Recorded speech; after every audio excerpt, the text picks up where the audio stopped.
Good morning everyone, welcome to civil service study practice set number 43 पर आ जाइए। UPPCS के लिए हैं और प्रैक्टिस करेंगे इसमें हम करंट अफेयर से रिलेटेड प्रश्नों पर जो न्यूज़ में है, समाचारों में रहे। एक आधा प्रश्न स्टैटिक का भी हो सकता है इसमें। तो पहला प्रश्न है, डिस्क्रिप्शन बॉक्स में लिंक है, इसकी प्लेलिस्ट बना रखी है, वहाँ पर आप टेस्ट नंबर 1 से लेकर इस टेस्ट तक पहुँच सकते हैं। आप सब्सक्राइब कर सकते हो सिविल सर्विस स्टडी चैनल को। तो पहला प्रश्न भील जनजाति से रिलेटेड है। भील जनजाति से रिलेटेड चिमाता या बालरा क्या है? लोकगीत है, लोकनृत्य है, आभूषण या कृषि पद्धति? देखिए, चिमाता या बालरा एक झूमिंग का प्रकार है इनका, भीलों का, यानी कृषि पद्धति हो गई है। तो भील जनजाति की माने तो राजस्थान की सबसे प्राचीन जनजाति है भील। भील जनजाति के द्वारा पहाड़ी ढलानों पर की जाने वाली झूमिंग कृषि को चिमाता या बालरा कहा जाता है। भील शब्द का अर्थ है धनुषधारी। यह जनजाति प्रोटो ऑस्ट्रेलाइड प्रजाति की है। कब मनाया जाता है विश्व कछुआ दिवस? विश्व कछुआ दिवस मनाया जाता है 23 मई को। ठीक है। विश्व शौचालय दिवस, वर्ल्ड टॉयलेट डे 19 नवंबर को मनाया जाता है। और विश्व जनसंख्या दिवस 11 जुलाई को। जल दिवस 22 मार्च को। तो प्रत्येक वर्ष 23 मई को जो है विश्व कछुआ दिवस, वर्ल्ड टर्टल डे मनाया जाता है। और 23 मई 2020 को मनाए गए विश्व कछुआ दिवस पर जो है एक कूर्मा नामक मोबाइल एप्लीकेशन लॉन्च की गई कछुओं के संरक्षण के लिए। रजरप्पा जलप्रपात कहाँ पर है ये? रजरप्पा जलप्रपात है झारखंड में।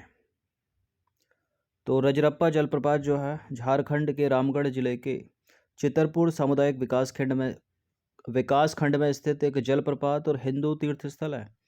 यह जलप्रपात दामोदर एवं भैरवी नदी के संगम पर स्थित है और यहाँ पर स्थित है माँ छिन्नमस्तिका का बहुत प्रसिद्ध मंदिर।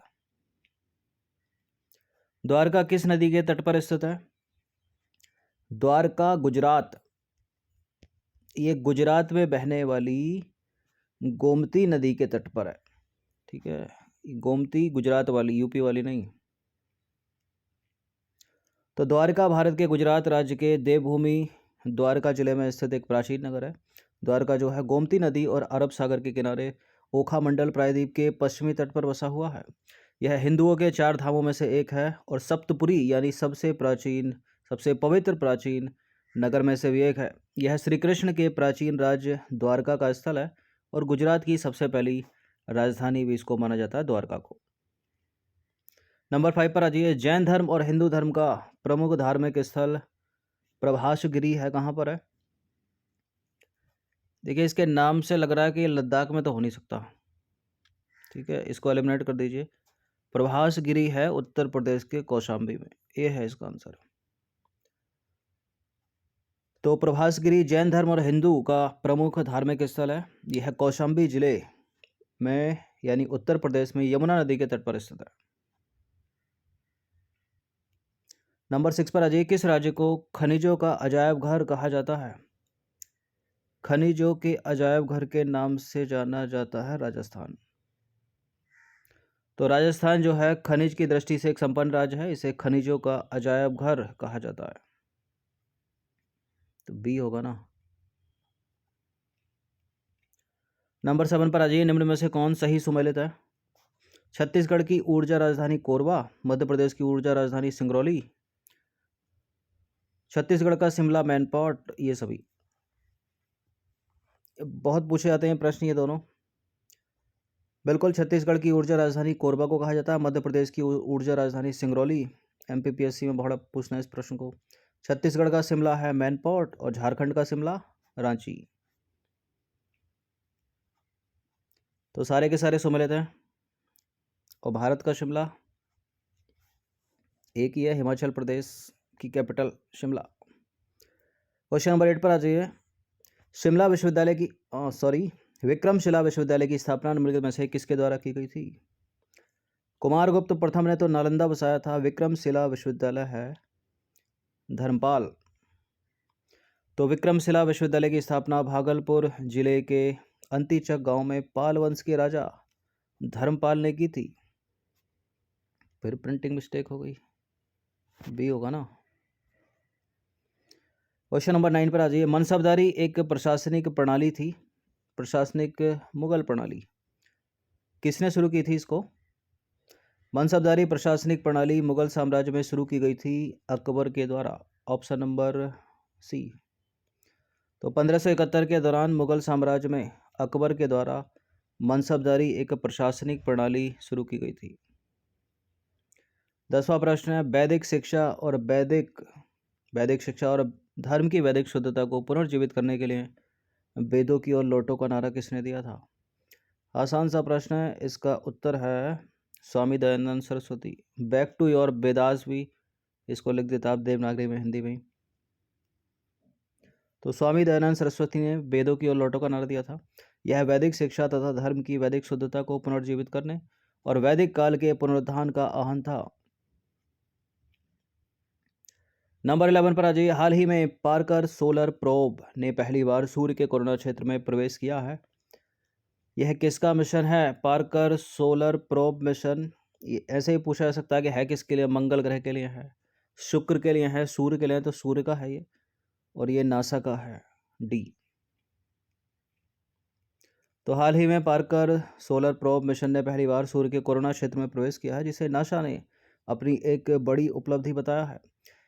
देखिए, नासा ने अपना पार्कर सोलर प्रोब मिशन अंतरिक्ष यान जो है 12 अगस्त 2018 को लॉन्च किया था, और यह मिशन नासा के लिविंग विद ए स्टार कार्यक्रम का हिस्सा है।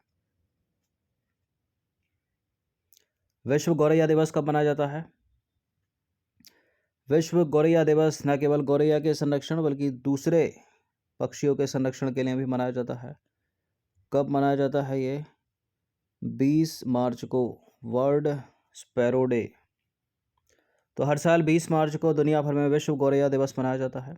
गौरैया के प्रति जागरूक करने के उद्देश्य तथा शहरी वातावरण में रहने वाले आम पक्षियों के प्रति जागरूकता लाना भी इस दिवस का उद्देश्य है। विश्व गौरैया दिवस, वर्ल्ड स्पैरो डे। दिल्ली सरकार, दिल्ली का जो है राजकीय पक्षी है, ये राज्य पक्षी है। गंगा एक्सप्रेस वे किन शहरों को जोड़ेगा? गंगा एक्सप्रेस वे किन शहरों को जोड़ेगा? ये जोड़ेगा, दिल्ली तक तो पहुंचेगा ही नहीं, मेरठ से प्रयागराज। Option number D. तो गंगा एक्सप्रेस वे मेरठ को प्रयागराज यानी इलाहाबाद से जोड़ेगा। इस एक्सप्रेसवे की लंबाई लगभग है 600 किलोमीटर, यानी कुल है 594 किलोमीटर मतलब होगी। और इस परियोजना से लाभान्वित जो जिले होंगे, मेरठ, हापुड़, बुलंदशहर, अमरोहा, संभल, बदायूं, शाहजहांपुर, हरदोई, उन्नाव, रायबरेली, प्रतापगढ़ और प्रयागराज यानी इलाहाबाद। तो प्रश्न इंपॉर्टेंट हो सकता है, याद रखिएगा। 2-3 चीज़ें ऐसी जुड़ी कि लगभग 600 किलोमीटर की लंबाई होगी इसकी, गंगा एक्सप्रेसवे मेरठ से प्रयागराज। और कौन कौन इसके बीच में नहीं पड़ेगा, ये भी प्रश्न बन सकता है, तो इनको भी 2-3 बार याद कर लीजिएगा। नंबर 14 पर आ जाइए। दिसंबर 2021 में कौन से त्यौहार या समारोह को यूनेस्को ने अमूर्त सांस्कृतिक विरासत की सूची में शामिल किया है? त्रिपुरा का गरिया पूजा, उत्तराखंड का रम्मान, गुजरात का गरबा या कोलकाता में होने वाली दुर्गा पूजा? कोलकाता में होने वाली दुर्गा पूजा को। तो हाल ही में अमूर्त सांस्कृतिक विरासत की सुरक्षा पर यूनेस्को के 2003 के कन्वेंशन की अंतर सरकारी समिति ने फ्रांस के पेरिस में 13 से 18 दिसंबर तक आयोजित हो रहे 16वें सत्र में कोलकाता में दुर्गा पूजा को अपनी मानवता की अमूर्त सांस्कृतिक विरासत की प्रतिनिधि सूची में शामिल किया है। नंबर 15 पर आ जाइए। हाल ही में चर्चा में रही मनोहरी गोल्ड टी का संबंध किस राज्य से है? क्यों रही है चर्चा में? या तो जीआई टैग मिला होगा इसको, या इतनी महंगी बिकी होगी कि रिकॉर्ड तोड़ दिया होगा। तो ये असम की है, ठीक है, असम की मनोहरी गोल्ड टी। तो असम की दुर्लभ प्रजाति वाली मनोहरी गोल्ड टी ने नीलामी में रिकॉर्ड बनाया है। वर्ष 2021 में यह चाय बिकी है 99,999 रुपये प्रति किलोग्राम में, ठीक है, 1 लाख रुपए की 1 किलोग्राम।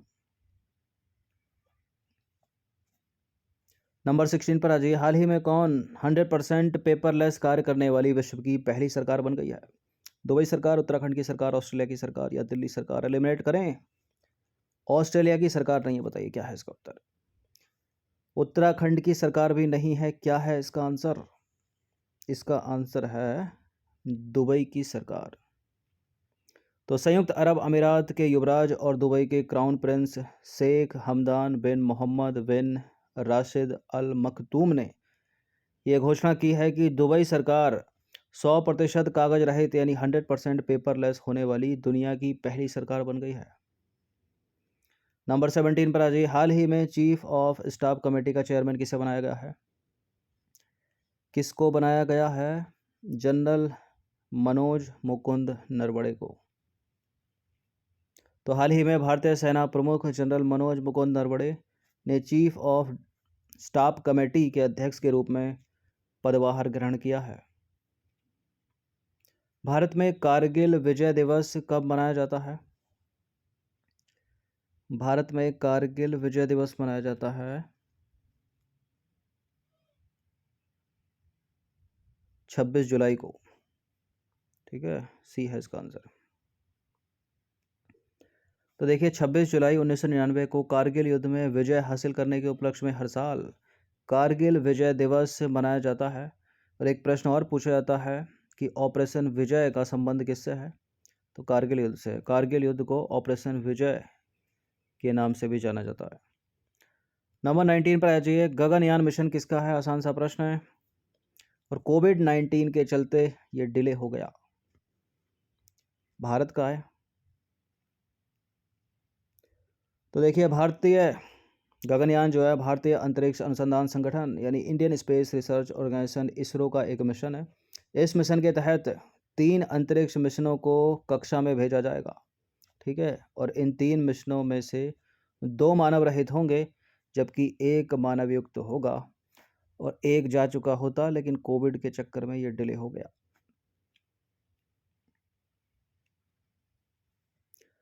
बीसवां प्रश्न है, अंतिम प्रश्न है।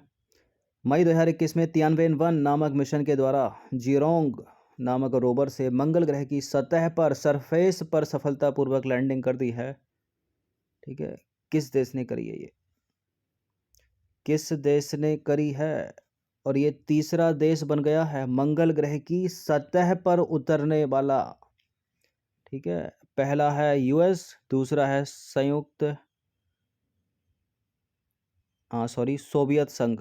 ठीक है, पहला संयुक्त राज्य अमेरिका, दूसरा सोवियत संघ और तीसरा है चीन। भारत की गिनती नहीं है क्योंकि भारत उसकी कक्षा में गया है मंगलयान लेकर, सतह पर नहीं उतरा है।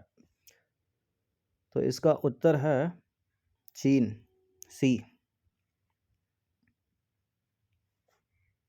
तो मई 2021 में चीनी अंतरिक्षयान तियानवेन-1 ने प्रथम मार्स रोवर जीरोंग के साथ, ठीक है, पहले ही रोवर के साथ मंगल ग्रह की सतह पर सरफेस पर जो है सफलतापूर्वक लैंडिंग कर दिया उसने। और यह अमेरिका और सोवियत संघ के बाद मंगल ग्रह की सतह पर उतरने वाला तीसरा देश है चीन। ठीक है, तियानवेन मिशन, अंतरिक्ष मिशन का नाम क्या? तियानवेन-1 और रोवर है जीरोंग। देखिए इससे पहले भी जो है चीन ने कोशिश की थी वर्ष 2012 में, लेकिन हुआ क्या, जो उस समय इनका मिशन था यिंग हुओ 1। तो यिंग हुओ 1 जैसे ही पृथ्वी की ग्रेविटी से बाहर गया तो तकनीकी खराबी आ गई उसमें, फिर उसको डिस्ट्रॉय करके, ठीक है, ख़त्म करना पड़ा और उसका मलबा गिरा जाकर प्रशांत महासागर में। तो 20 प्रश्न थे करंट से रिलेटेड, इनकी प्रैक्टिस कर लीजिएगा। और फिर इसके बाद जो है इंडिया ने मंगलयान, इंडिया का जो है सफलतापूर्वक चला गया, लेकिन ये सरफेस पर उतर गए अब 2021 में सतह पर सीधे।